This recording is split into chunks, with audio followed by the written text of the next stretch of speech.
All right, welcome now to Prospects to the Pros, presented by the U.S. Army. Who's got a chance to change an NBA franchise? Well, some names are already on our radar. Others will emerge as we go through the tournament. And as of today, our NBA writer Reed Forgrave says these are the top 10 picks. It's his mock top 10 in the NBA draft. He's got, surprise, surprise, Zion Williamson going first overall, his teammate R.J. Barrett going second, and Ja Morant of Murray State going third. Again, those top three picks each have an equal 14% share of getting the number one overall pick. That is a new change this year in the NBA draft lottery. All right, so let's get some NBA comps for the best prospects in the upcoming draft with Reed. Reed, get ready for the pushback on Twitter, man. We are going to start with the biggest of them all. Who is the NBA comp for Zion Williamson? I have the perfect comp. Nobody. Like, literally nobody. The comparison that people make with LeBron James is accurate with Zion Williamson, because when LeBron came into the league, there wasn't another LeBron James. He didn't know what to do with him. I've talked to scouts about this, since the beginning of the season. The names that you hear tossed out there for comparisons: Charles Barkley, Blake Griffin, those hyper-athletic, really big, strong guys who can do more than just bully ball. The name that I think works best here is Julius Randle. Not Julius Randle as we see him right now, but a more athletic and a more skilled version of Julius Randle. In a weird way, you talk about Twitter pushback, I get pushback when I make that comparison. And yet, you look at Julius Randle right now, he's averaging 21 and 9. A better version of Julius Randle is an almost immediate all-star. This guy, Zion Williamson, is the best prospect that we've seen since Anthony Davis, hands down. Wow, that's high praise there. Maybe his best comp as a football player, I would say Rob Gronkowski, but he's actually bigger than Gronk, 6'7", 285. All right, so let's talk about his teammate R.J. Barrett, who some people thought was going to be the number one overall pick before we saw what Zion could do. He's also 6'7", but 85 pounds lighter than Zion at 200. Yeah, we're all 85 pounds lighter or more than Zion. I mean, Zion's a beast. You can't compare him to him.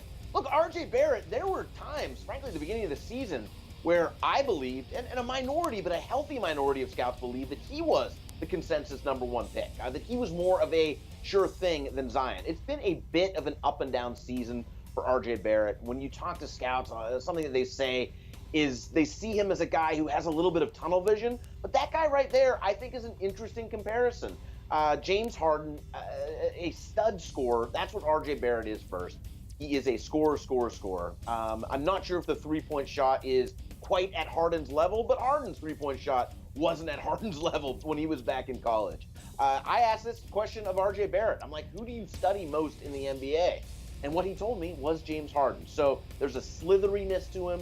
There's this ability to get to the rim. Scouts do worry that he's too much of a volume scorer. So the range here is sort of a James Harden. He's less of a sure thing. And then another scout told me, hey, I see a little bit too much Shabazz Muhammad in there. So there's a little bit of a risk if they're comparing him to Shabazz Muhammad.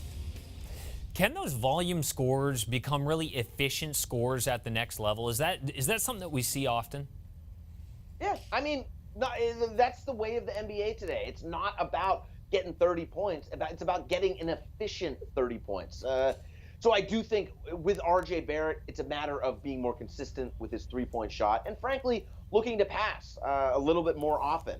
That's where I think the James Harden comparison really kind of falls apart, because when I talk about that tunnel vision, that's the problem with Barrett. People highlighted that early in the season. Late in the game, he has a chance to win it. Instead of passing to Zion Williamson, passing to someone open in the corner, he takes it to the rim. Duke ends up losing. I believe that was a Gonzaga game. But that's one of the concerns that people have with him. But look, the shot, I know you look at 30% three-point shooting, you're like, I don't know if that's going to take him to the NBA. The shot is far from broken. The dude can flat out score from all three levels. So he's, to me and to other scouts I've talked with, there's a guarantee top three in this draft, some order of Zion Williamson, R.J. Barrett, and then I bet there's one guy that you want to talk to me about from Murray State who's also in that guaranteed top three. That's right. His name is Ja Morant, point guard, Murray State. 6'3", 175, so he's a little small. The sophomore there, though, has a ton of talent, Reed. Oh, my God, he's averaging 25 and 10. I know you can say, hey, he's doing it in the Ohio Valley Conference. the 26th rated conference in college basketball. I don't care. John Morant has it all. The comparisons that people toss out there, De'Aaron Fox, or I think more accurately, John Wall. This is a guy who has absolutely incredible athleticism and absolutely incredible court vision, just like John Wall. The question mark on John Morant, much like John Wall, can his shot hang in the NBA level? I look to that free throw percentage, 81% from the free throw line. I think that's important. John Wall shot 75% his one college season from the free throw line, and he is converted to a so-so at best three-point shooter in the NBA. So that's the one thing that you have to circle from John Morant if you want him to become a true superstar. But he has such incredible athletic gifts and such a high basketball IQ. And he can become the first player ever to average 20 points and 10 assists in a season since assists became a thing. The dude is talented and possibly historic. All right, next up, a guy not on as many radars. That's Jarrett Culver, shooting guard of Texas Tech. He's 6'5", 195. This is an interesting Texas Tech team because they play such good defense and they slow it down and their games can be a little bit messy. It's not a team that necessarily kind of highlights that star player, but Jarrett Culver has been a star player for this team. He's a do-it-all two-guard, a do-it-all wing. Think of someone like Brandon Roy, a guy who you can count on to distribute the ball, to get to the bucket, to make shots, although that is sort of the question mark with him, and then to rebound from the guard position. That's an incredibly important thing that Jarrett Culver does. When you look at this guy and you see the body, he's listed, depending where you look, 6'5", 6'6". You see him standing next to guys who are 6'8", 6'9". It looks like he has grown and that he has room to grow. So as far as guys in the lottery who have a higher ceiling than what you necessarily see right now, Jarrett Culver is one of those guys, has to improve the outside shot, but he's the real deal. All right, we will see him with the Red Raiders in the tournament as a 3 seed. Next up, DeAndre Hunter, forward from Virginia, 6'7", 225. Who does the sophomore compare to in the NBA?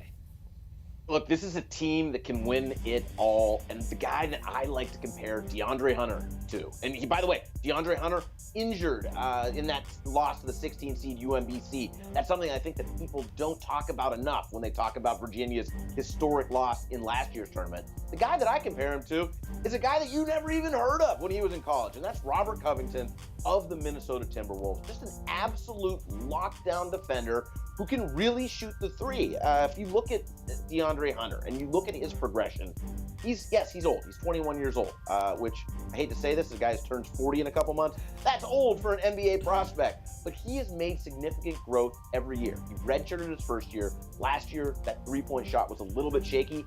Look at it now. He's shooting upwards of 40%. He's a lockdown defender, and a scout I was talking with just the other day about DeAndre Hunter, people want to put him in that 3-and-D box, but just like Robert Covington, he can do more than just that. I'm not sure if he is a franchise player, but what he is and what he's proven in his college career is that he is a winning player for this Virginia team. I feel you, Reed, about feeling old digging into these guys. I mean, it was weird looking at Zion Williamson, and next to his birth date, there was a big 0-0. There are actually guys born in the 2000s now going into the NBA draft. All right, go check out Reed Forgrave's mock top 10 right now on CBSSports.com. Thanks, Reed.